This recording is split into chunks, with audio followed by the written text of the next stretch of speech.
Macbeth, Act 2, Scene 1. Inverness, court within the castle.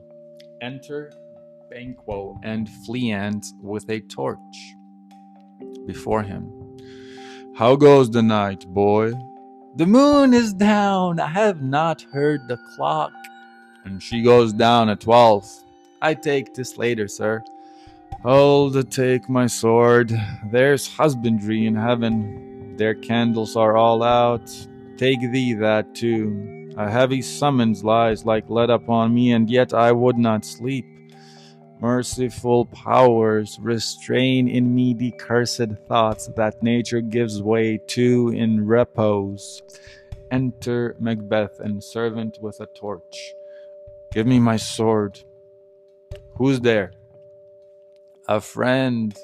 What, sir, not yet at rest? The king's abed. He hath been in unusual pleasure and sent forth great largesse to your offices. This diamond he greets your wife withal by the name of most kind hostess, and shut up in measureless content. Being unprepared, our will became the servant to defect, which else should free have wrought. All's well. I dreamt last night of the 3 weird sisters. To you they have showed some truth.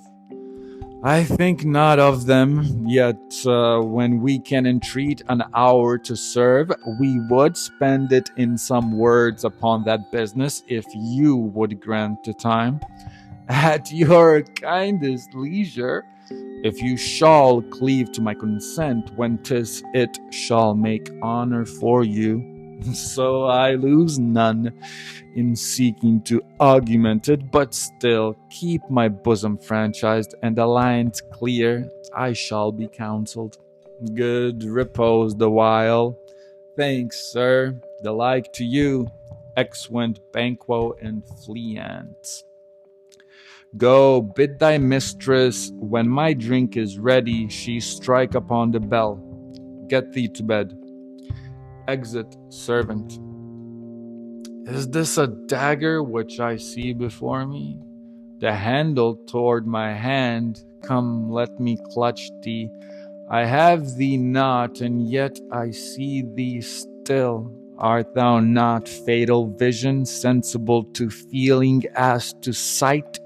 Or art thou but a dagger of the mind, a false creation proceeding from the heat-oppressed brain? I see thee yet in form as palpable as this which now I draw. Thou marshalst me the way that I was going, and such an instrument I was to use. Mine eyes are made the fools o' the other senses, or else worth all the rest. I see thee still, and on thy blade and dudgeon gouts of blood, which was not so before. There is no such thing. It is the bloody business which informs thus to mine eyes. Now o'er the one half world nature seems dead, and wicked dreams abuse the curtain sleep. Witchcraft celebrates pale Hecate's offsprings, and withered murder, alarmed by his sentinel the wolf, whose howls his watch, thus with his stealthy pace, with Torquin's ravishing strides towards his design, moves like a ghost. Thou sure and firm set earth, hear not my steps which way they walk, for fear thy very stones prate off my whereabouts, and take the present horror from the time which now suits with it, whilst I threat he lives. Words to the heat of deeds too cold breath gives. A bell rings. Ring, ring. I go, and it is done. The bell invites me. Hear it not, Duncan, for it is a knell that summons thee to heaven or to hell. exit